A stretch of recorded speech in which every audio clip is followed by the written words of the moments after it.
Born in September 1987 in Carshalton, South London, Sally Anne Bowman was the youngest of four daughters, and her lifelong goal was to achieve fame.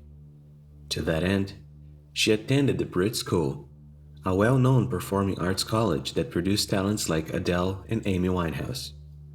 She also worked part-time at a beauty salon.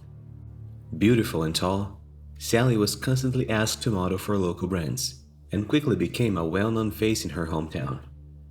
Until a supermodel company called Post Model Management decided to hire her. She was now one step closer to international stardom.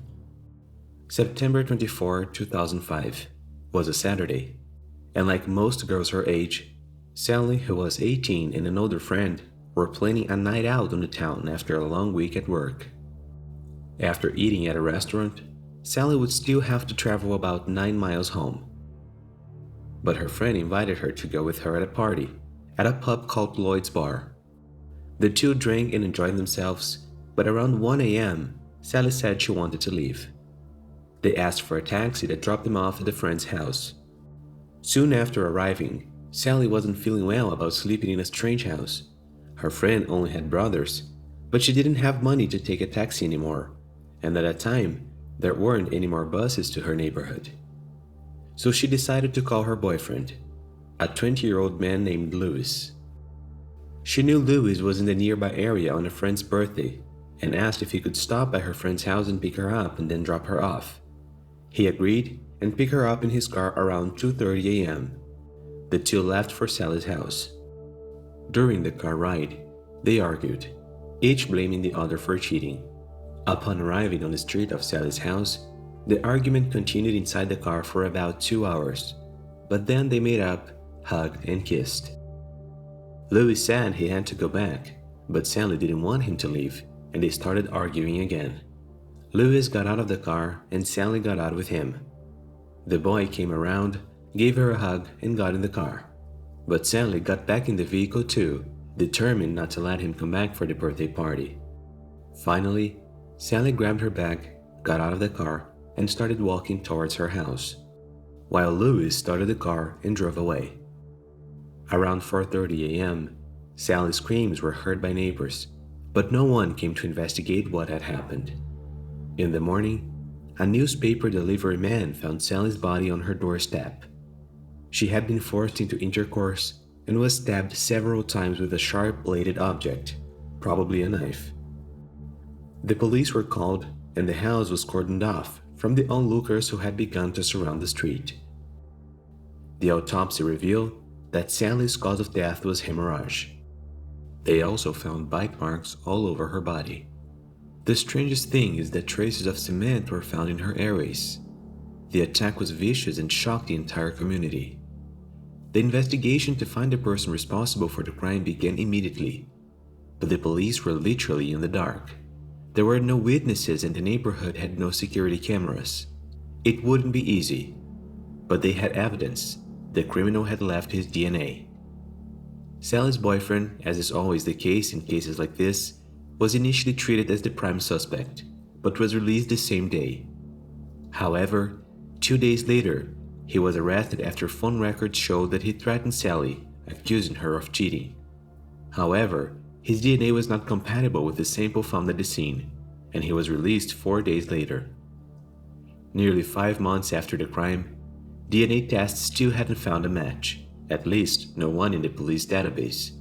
At that point, the investigation asked the 240,000 people who lived in the area to come forward for DNA collection, but only 771 men came forward to offer their samples. The police had nothing left to investigate and the case was going cold. As of February 2006, the investigation was heading towards shelving, until in June that year, through testimonies, investigators began to draw a timeline to try to decipher who would be responsible for Sally's death, and they succeeded. 9 months later, on June 15, 2006, a man named Mark Dixie was arrested after a small bar fight over a football game.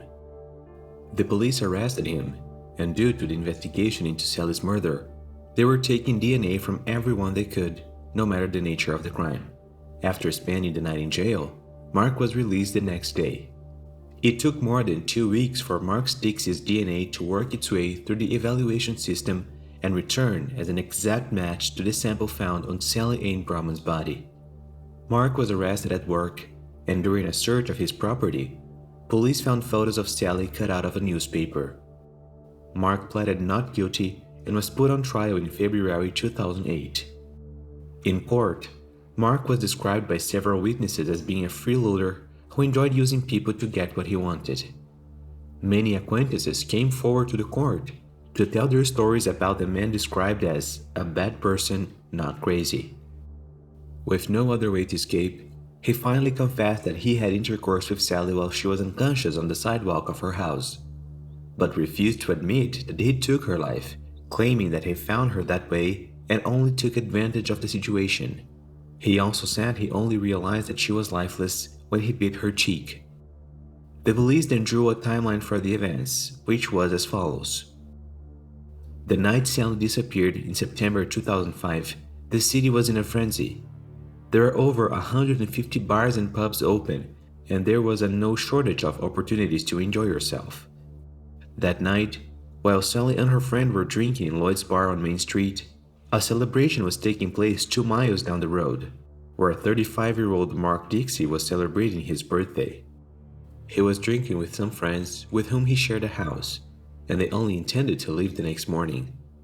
However, after drinking heavily and doing drugs, Dixie and his friends decided to leave the pub early, around 2:30 a.m., and went home on Avondale Road. His friends led him on the couch, afraid he would throw up in the dorm, and went to their rooms. Dixie confessed that when he woke up, he felt a strong need of having intimate relations with a woman. He then locked his friends in their rooms so they wouldn't notice he was gone. Walking down the street, he found Sally alone in the driveway of her house. The girl would be texting a message on her cell phone, and he took advantage of her distraction to attack her. It was also revealed that he tried to remove his DNA from her body with powdered cement that was in a dumpster in the neighboring house, covering the bite marks and even putting inside the young woman's nose. On February 22nd, Mark Dixie was found guilty after 3 hours of jury deliberation and sentenced to life in prison with parole after serving a minimum of 35 years in prison. This sentence was one of the longest ever handed down in the UK. With Mark Dixie spending his life behind bars, the police took a potentially dangerous maniac out of circulation, who unfortunately managed to take the life of Sally Anne, a young woman who had her whole life ahead of her. Mark Dixie cut the young woman's life short in the most horrific way imaginable. But this case doesn't end there. As more details surfaced during the trial, the court learned that Mark had lived in Australia from 1993 to 1999, where he was dating a young woman named Sandra, with whom he had 2 children. Police discovered that his criminal record was long, including crimes such as burglary, larceny, assault, and contempt. He had used various aliases over the years, such as Mark Down, Stephen MacDonald, and Shane Turner, and was deported from Australia after committing a crime of abuse against a woman.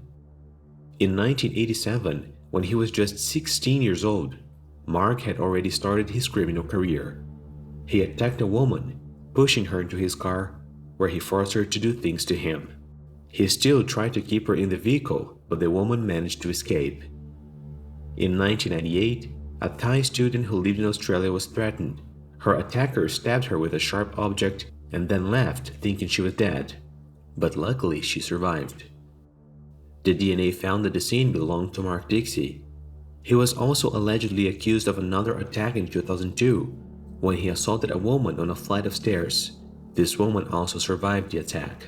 Dixie is also alleged to have attacked, robbed, and assaulted 3 other women while living in Spain with his girlfriend. In 2015, Dixie finally admitted to taking the life of Sally Anne Bowman and the other crimes police uncovered. In total, he had another 17 convictions for criminal acts added to his sentence in 2017, and was sentenced to 2 more life sentences for the abuses he committed between 1987 and 2002. Over the years, Mark has been linked to other unsolved cases, including the attack of a woman just hours before Sally Anne in the same neighborhood, as well as another young woman named Jennifer Keeley, a homeless woman killed in January 2005. A national DNA registry could have identified the person responsible for Sally Anne's death in just 24 hours. Instead, it took nearly 9 months for Mark Dixie to be identified and nearly 2.5 years for justice to be served. Due to the repercussions of the case, a bill was sent for the government to keep the National DNA Registry updated month by month. However, the project was rejected as the government stated that it was impossible to protect a database of 60 million of people, not to mention the ethical issues of putting everyone who lives in the UK in a database to make it easier to catch criminals. Mark Dixie is now in his 50s and is unlikely to see the outside world again. He may not be eligible for parole until 2040. Over the years, his motivations have been questioned. Many say that he was a tall and handsome man, had several suitors, and that there was no need for him to do what he did. But some argue that the basis of his perversion would have come from his childhood. 3 weeks before the crime that killed Sally Anne, Mark had been expelled from the house he shared with his girlfriend and son. But instead of waiting around for things to get better, he boarded a bus to Amsterdam, where he did drugs and partied until his money ran out. On the night of the crime, Mark tried to convince his girlfriend to take him back, but she refused, and that, according to him, would have motivated him to do what he did. In 2013, Sally Anne's body was even exhumed from her grave, as her headstone was destroyed 4 times in 6 months, and the area became a breeding ground for predators. Though her family now has some closure to the case, with Mark Dixie admitting taking the young woman's life, Sally Anne's memory has been tarnished by those who have little respect for the dead. Well guys, that's it for today. Thanks for watching until the end, best wishes, and I see you next time.